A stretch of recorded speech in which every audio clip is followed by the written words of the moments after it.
ಕುಶಾಲನಗರದ number 122ನೇ ಪ್ರಾಥಮಿಕ ಕೃಷಿ ಪತ್ತಿನ ಸಹಕಾರ ಸಂಘದ ನೂತನ ಆಡಳಿತ ಮಂಡಳಿಗೆ ಜನವರಿ 5ನೇ ತಾರೀಕಿನಂದು ಚುನಾವಣೆಯನ್ನು ನಿಗದಿಪಡಿಸಲಾಗಿದೆ. ನಾಮಪತ್ರ ಸಲ್ಲಿಕೆ ಪ್ರಕ್ರಿಯೆ ಈಗಾಗಲೇ ಶುರುವಾಗಿದೆ. ಟಿಆರ್ ಶರವಣಕುಮಾರ್ ನೇತೃತ್ವದ ಪಕ್ಷಾತೀತ ತಂಡ ನಾಮಪತ್ರವನ್ನು ಸಲ್ಲಿಸಿದ್ರು. ಈ ಸಂದರ್ಭ ಟಿಆರ್ ಶರವಣಕುಮಾರ್ ಮಾತನಾಡಿ, ತನಗೆ ಸಿಕ್ಕಿರುವ ಅಧಿಕಾರದ ಅವಧಿಯಲ್ಲಿ ಎಲ್ಲರನ್ನ ವಿಶ್ವಾಸಕ್ಕೆ ತೆಗೆದುಕೊಂಡು ಸಂಘದ ಸರ್ವಾಂಗೀಣ ಅಭಿವೃದ್ಧಿಗೆ ಪ್ರಾಮಾಣಿಕವಾಗಿ ಶ್ರಮಿಸಿದ್ದೇನೆ.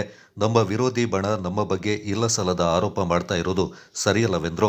ಚುನಾವಣಾಧಿಕಾರಿ ರವಿಕಾಂತ್ ಅವರು ನಾಮಪತ್ರವನ್ನು ಸ್ವೀಕಾರ ಮಾಡಿದರು. ಈ ಸಂದರ್ಭ ಬ್ಲಾಕ್ ಕಾಂಗ್ರೆಸ್ ಅಧ್ಯಕ್ಷ ವಿಪಿ ಶಶಿಧರ್, ಕಾಂಗ್ರೆಸ್ ನಗರಾಧ್ಯಕ್ಷ ಜೋಸೆಫ್ ವಿಕ್ಟರ್ ಸೋನ್ಸ್, ಪುರಸಭೆ ಸದಸ್ಯ ಸುರಯ್ಯ ಬಾನು, ವಿಜೆ ನವೀನ್, ಪ್ರಕಾಶ್ ರಂಜನ್ ಸೇರಿದಂತೆ ಮತ್ತಿತರರು ಪಾಲ್ಗೊಂಡಿದ್ದರು.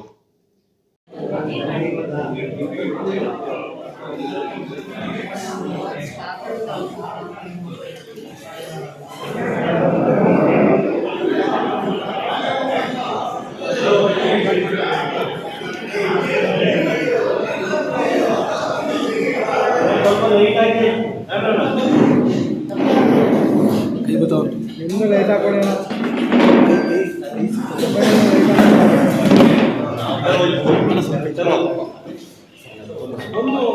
ಈ ಕಡೆ ನೋಡಿ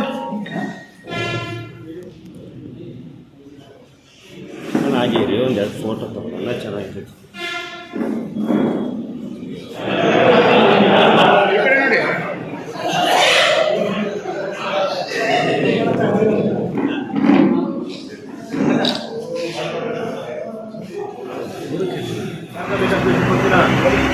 ರಾಷ್ಟ್ರಾದ್ಯಂತ 2025ರಿಂದ 2030 ಸಾಲಿನವರೆಗೆ ಚುನಾವಣೆ ನಡೀತಾ ಇದೆ.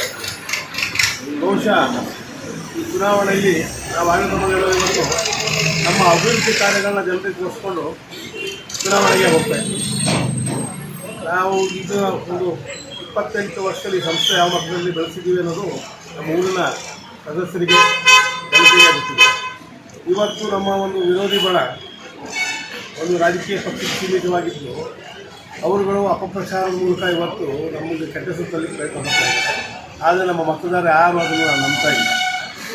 ಈ ಅಪಪ್ರಚಾರಕ್ಕೆಲ್ಲ ನಮ್ಮ ಗೆಲುವೇ ಉತ್ತರವಾಗಿ ಉತ್ತರ ಬರ್ತಾಕೊಂಡಿತ್ತು. ಈ ಚುನಾವಣೆಯಲ್ಲಿ ನಮ್ಮ ಸದಸ್ಯ ಮತದಾರರು ಏನು ಅಭಿವೃದ್ಧಿ ನಾವು ಇವತ್ತು ಮಾಡಿದ್ದೀವಿ, ಕಣ್ಣು ಮುಂದೆ ಅಭಿವೃದ್ಧಿ ಇದೆ. ಇನ್ನು ಮುಂದಕ್ಕೆ ತುಂಬ ದೊಡ್ಡ ಕಾರ್ಯಕ್ರಮಗಳಿದ್ದಾವೆ. ಆ ಕಾರ್ಯಕ್ರಮಗಳನ್ನ ನಡೆಸ್ಕೊಳ್ಳಲಿಕ್ಕೆ ನಮ್ಮ ಸದಸ್ಯ ಮತದಾರರು ನಮ್ಮ ಟೀಮನ್ನೇ ಗೆಲ್ಲಿಸಬೇಕು ಅಂತ ನನಗೆ